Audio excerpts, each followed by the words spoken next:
Newton law of gravitation करते हैं।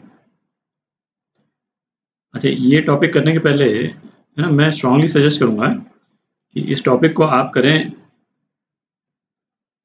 Electrostatics का टॉपिक आएगा बाद में, है ना। इलेक्ट्रोस्टैटिक्स का टॉपिक करने के बाद में करें इसको, क्योंकि इलेक्ट्रोस्टैटिक्स के टॉपिक में अपन कई कॉन्सेप्ट्स को डिस्कस करेंगे। वो ग्रेविटेशन में यूज किए गए कॉन्सेप्ट से बिल्कुल सिमिलर है ना, बिल्कुल सेम ही है ऑलमोस्ट।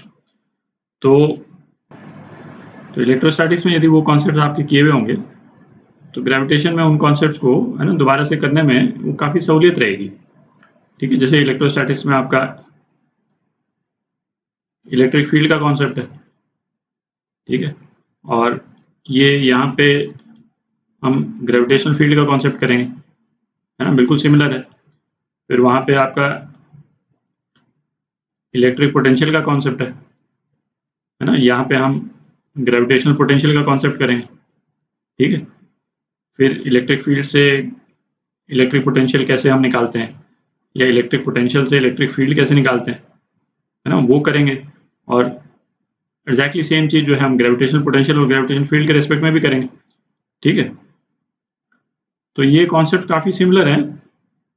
तो मेरा सजेशन होगा आप इलेक्ट्रोस्टैटिक्स करने के बाद करें इस टॉपिक को।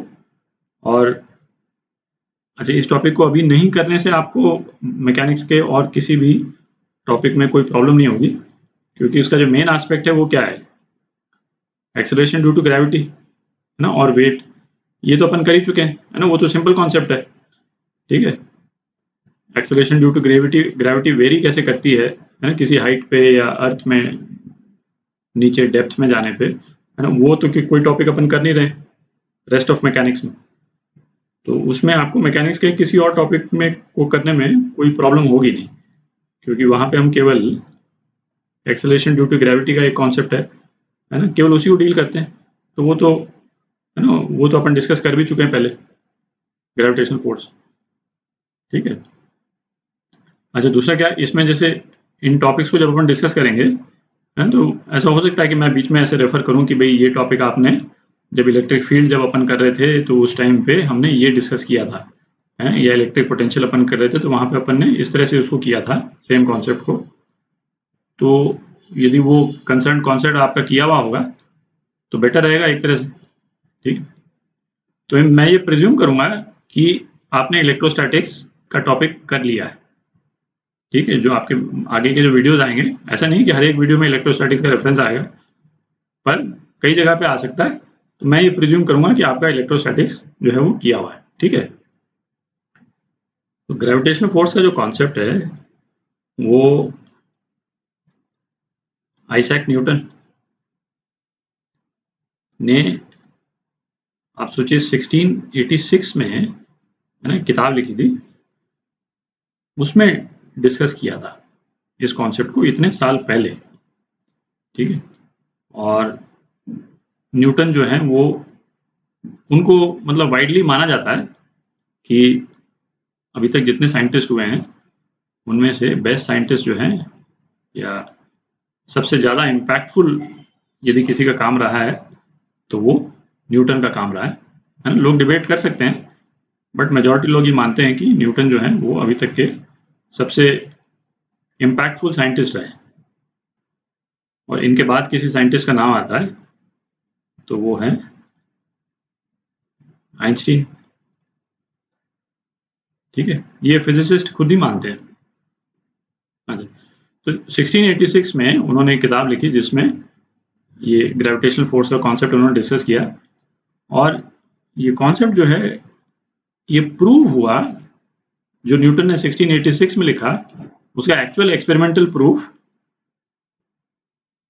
1798 में हुआ, है ना। आप इमेजिन कर सकते हैं, जस्ट इमेजिन, करीब 111 साल बाद एक कोई दूसरे साइंटिस्ट थे, ऑब्वियसली न्यूटन तो नहीं थे उस टाइम पे, एक दूसरे साइंटिस्ट थे कैवेंडिश करके, और उन्होंने एक्सपेरिमेंटली ये प्रूव किया कि जो न्यूटन ने ग्रेविटेशनल फोर्स के बारे में बताया था वो करेक्ट है, ठीक है।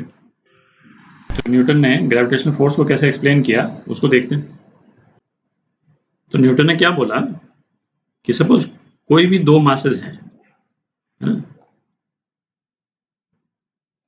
कोई भी दो मास हैं, पहले मास को अपन m1 बोल दें, दूसरे को m2 बोल दें, और इन दोनों के बीच में डिस्टेंस यदि सपोज r है, तो इन दोनों के बीच में एक फोर्स ऑफ अट्रैक्शन होगा, और जिसका मैग्नीट्यूड जो है वो क्या होगा, g, ये एक कांस्टेंट है, m1 m2 upon r square. इतना फोर्स किसी भी दो बॉडीज के बीच में एग्जिस्ट करेगा। यूनिवर्स में कहीं पे भी हो ये दो बॉडीज, है ना, उनके बीच में ये फोर्स एग्जिस्ट करेगा। जो g जो है ये कांस्टेंट है, इसको हम बोलते हैं ग्रेविटेशनल कांस्टेंट, और इसकी वैल्यू जो है वो है 6.67 इंटू 10⁻⁻11 न्यूटन मीटर स्क्वायर पर kg स्क्वायर। ठीक है। अच्छा, इस फोर्स की दो कैरेक्टरिस्टिक्स क्या हैं? एक तो ये इंडिपेंडेंट ऑफ मीडियम है, मतलब दो बॉडीज के बीच में मीडियम चाहे जो हो, है ना, दो बॉडीज हवा में है तब भी सेम फोर्स रहेगा, दोनों बॉडीज को हम पानी में डाल दें तब भी सेम फोर्स रहेगा, या दोनों बॉडीज वैक्यूम में हैं तब भी सेम फोर्स रहेगा। ठीक है, उससे फर्क नहीं पड़ता। जैसे unlike electrostatic force, electrostatic force हो गया जैसे दो चार्जेस यदि हैं, प्लस क्यू इधर है और प्लस क्यू इधर है, और इनके बीच भी है ना फोर्स रहता है, फोर्स ऑफ रिपल्शन रहेगा। ठीक है, ये तो अट्रैक्शन फोर्स है। लाइक चार्जेस के बीच में रिपल्शन फोर्स रहता है, पर ये मीडियम पे डिपेंड करता है। ठीक है, तो दोनों चार्जेस को यदि हम पानी में डाल देंगे तो फोर्स चेंज हो जाएगा। ठीक है, उसका मैग्नीट्यूड जो है वो इम्पैक्ट कर जाएगा। पर ग्रेविटेशनल फोर्स पे, पर ग्रेविटेशनल फोर्स जो है वो इंडिपेंडेंट ऑफ मीडियम एक्ट करता है। और दूसरी कैरेक्टरिस्टिक क्या है? Independent of distance. ठीक, ये दो बॉडीज कितनी भी पास हो या कितनी भी दूर हो, है ना, 100 किलोमीटर दूर हो या 100 मिलियन माइल्स दूर हो, है ना, ये फोर्स एक्ट करता है। या कितनी भी पास हो ये दोनों बॉडीज, है ना, ये फोर्स एक्ट करेगा। अब जैसे इस मामले में ये इलेक्ट्रोस्टैटिक फोर्स के सिमिलर है।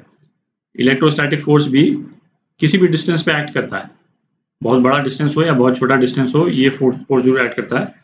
पर जैसे न्यूक्लियर फोर्सेस होते हैं, न्यूक्लियर फोर्सेस क्या हुए कि जो एटम का जो न्यूक्लियस है उसके अंदर फोर्सेस होते हैं जो हम एटॉमिक फिजिक्स में पढ़ेंगे। ठीक है, तो जैसे दो प्रोटॉन के बीच में फोर्स हुआ, ठीक है, वो न्यूक्लियर फोर्स हुआ। ये अट्रैक्टिव फोर्स होता है न्यूक्लियर फोर्स, ये डिस्टेंस पे डिपेंड करता है ना, बहुत ही छोटे डिस्टेंस पे एक्ट करेगा, मतलब जैसे अप्रॉक्सीमेटली 2 इंटू 10⁻⁻15 मीटर, इसी रेंज में एक्ट करता है ये। और डिस्टेंस थोड़ा सा भी बढ़ जाएगा तो फिर ये फोर्स जो है एक्ट करना बंद कर देता है। तो ग्रेविटेशनल के केस में ऐसा नहीं है, किसी भी डिस्टेंस पे ये एक्ट करेगा। ठीक है। अच्छा, इस फोर्स जो है वो तो वेक्टर है। ठीक है, तो इसी फोर्स की इक्वेशन को हम वेक्टर फॉर्म में भी लिख सकते हैं। ठीक है, उसको भी देखते हैं। सपोज ये मास m1 है, ये मास m2 है। ठीक है, मास m1 का पोजीशन वेक्टर जो है वो r1 है। ठीक है, और मास m2 का पोजीशन वेक्टर r2 है। ठीक है, और इन दोनों के बीच में जो वेक्टर है ये r21। ठीक है, और r21 जो है वो क्या हो जाएगा, r2 माइनस r1। ठीक है, तो जो फोर्स ऑफ अट्रैक्शन है इन दोनों के बीच में, तो इसको हम लिख लेंगे force on the second body by first body, F21 लिख रहे हैं, है ना, इस वाली बॉडी पे फोर्स निकाल रहे हैं। F21 जो है वो इस बॉडी पे फोर्स है, F21। ठीक है, तो ये फोर्स कितना हो जाएगा, G m1 m2 upon r21 इस वेक्टर का मैग्नीट्यूड। ठीक है, और ये r21 जो वेक्टर है ना, यूनिट वेक्टर चाहिए हमको इन दोनों के डायरेक्शन में, ठीक है। तो r21 का यूनिट वेक्टर क्या हो जाएगा, r21 के डायरेक्शन में unit vector r21 vector upon r21 का मैग्नीट्यूड, ठीक है। अच्छा, r21 का डायरेक्शन किस डायरेक्शन में है, r21 का डायरेक्शन ये है, ठीक। और फोर्स जो है, अट्रैक्टिव फोर्स है, ये इस तरफ लग रहा है, दिख रहा है। तो इसलिए यहाँ पे एक नेगेटिव साइन आ जाता है। तो इसको कंबाइन करके यदि हम लिख दें तो ये हो जाएगा minus G m1 m2 r21 upon r21 whole cube, ठीक है। अच्छा, अब ये हो गया force on second body by the first body, ठीक है। और इसी तरह से पहली बॉडी पे भी फोर्स लग रहा है, तो इसको लिखेंगे force on first body by second body. और इसकी इक्वेशन यदि हम लिखेंगे तो ये पोजीशन वेक्टर जो है r21 की जगह r12 हो जाएगा, ठीक है। और r12 क्या हो जाएगा, यहाँ पे मैं लिख देता हूँ r12 ये हो जाएगा r1 माइनस r2, ठीक। इस पर एक प्रॉब्लम कर लेंगे, उससे क्लियर हो जाएगा। तो बेसिकली वेक्टर का डायरेक्शन चेंज हो गया, मैग्नीट्यूड तो सेम रहा।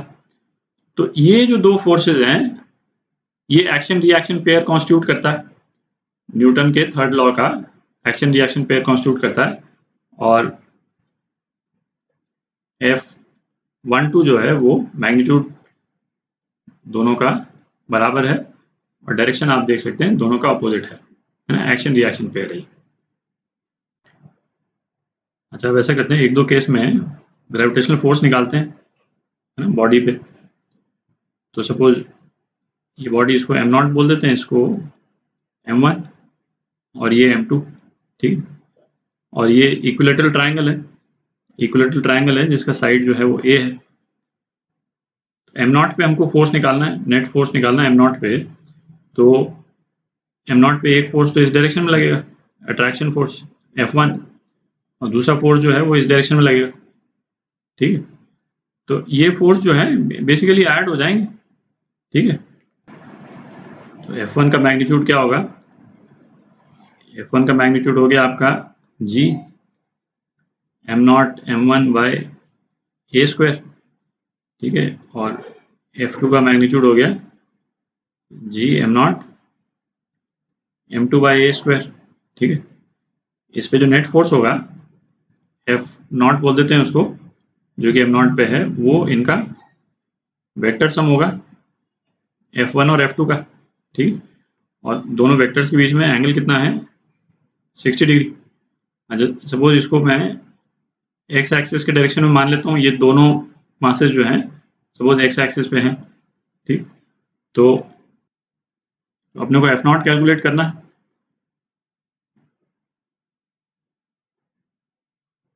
F2 इस डायरेक्शन में है और F1 जो है वो इस डायरेक्शन में है ना। दोनों का मैग्नीट्यूड कोई जरूरी नहीं है सेम हो।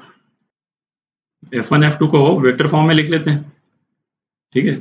तो F2 क्या हो जाएगा, ये अपन ने जो निकाला इसका मैग्नीट्यूड F2, और ये तो x डायरेक्शन में ही तो i हो गया, ठीक। और F1 जो है वो क्या हो जाएगा, F1 cos 60 है ना, ये 60 डिग्रीज है, i plus F1 magnitude sin 60j, ठीक। तो आपका F0 जो है इन दोनों का एडिशन हो गया, ठीक है। F2 प्लस F1 cos 60, तो ये हो गया F1 बाई 2 हो गया, ठीक। और प्लस √3/2 F1 j। तो इस तरह से बेसिकली जो अलग अलग बॉडीज के कारण जो फोर्स जो लग रहे हैं किसी एक बॉडी पे, उसको हम वेक्टोरियली ऐड कर सकते हैं रिजल्टेंट फोर्स निकालने के लिए, ठीक है। अच्छा, जैसे ये वाला केस करते हैं, सपोज ये रेगुलर पेंटागन है ना, बीच में जो है वो मास m0 है और ये सारे मासेस जो हैं वो m1 है, ठीक है। और हर मास का एम नॉट मास से जो डिस्टेंस है सपोज ए है, ठीक है। तो अब जैसे इसको करने के है ना 2 तरीके हो गए भाई। एक तरीका तो ये हो गया कि आप ये चारों बॉडीज हैं, इनके ये जो फोर्स लगा रही है एम नॉट पे, ठीक है, उसको अलग अलग हम कैलकुलेट करें। एक फोर्स इस डायरेक्शन में आ जाएगा, एक इस डायरेक्शन में आ जाएगा, एक इस डायरेक्शन में, इस डायरेक्शन में, ठीक है, और फिर उसको वेक्टोरियली ऐड करें। और दूसरा एक तरीका क्या हो सकता है कि इसको हम 2 पार्ट में तोड़ सकते हैं, ठीक है। तो इस सिचुएशन को हम जो है विजुलाइज कर सकते हैं, है ना। ये सिचुएशन माइनस ये सिचुएशन। अच्छा, इस सिचुएशन में जो है वो नेट फोर्स क्या है एम नॉट पे 0 है ना, क्योंकि बाकी सारे मासेस जो हैं सिमेट्रिकली प्लेस्ड हैं, दिख रहा। और इसमें से, और इस वाले सिचुएशन में इस पे नेट फोर्स क्या है, इस डायरेक्शन में है, ठीक है। और वो फोर्स है आपका G M naught m1 by A square, ठीक है। तो जैसे ये वाली सिचुएशन है, इसमें जो फोर्स लग रहा है नेट इसके ऊपर, इसको अपन 2 मास कॉन्फ़िगरेशन का एडिशन मान सकते हैं भाई। एक मास कॉन्फ़िगरेशन तो ये हो गई,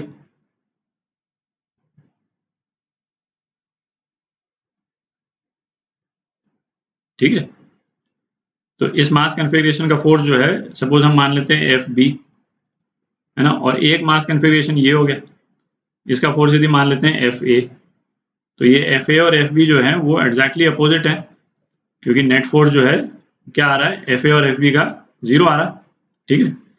एफ बी जो है वो इस डायरेक्शन में है और एफ ए जो है वो इस डायरेक्शन में। तो एफ बी कितना हो जाएगा, माइनस ऑफ एफ ए, ठीक है। और एफ ए कितना है, ये एफ ए, ठीक है। तो ये क्या हो जाएगा, G M naught M one by A square. और ये एफ ए ऊपर के डायरेक्शन में था, एफ बी जो है वो नीचे के डायरेक्शन में हो जाएगा, ठीक है। तो यदि इसको मैं जे कर देता हूँ तो ये माइनस जे हो जाएगा वेक्टर फॉर्म में। तो इस तरह से भी है ना, सिमेट्री को भी यूज करके हम नेट फोर्स निकाल सकते हैं किसी भी बॉडी पे।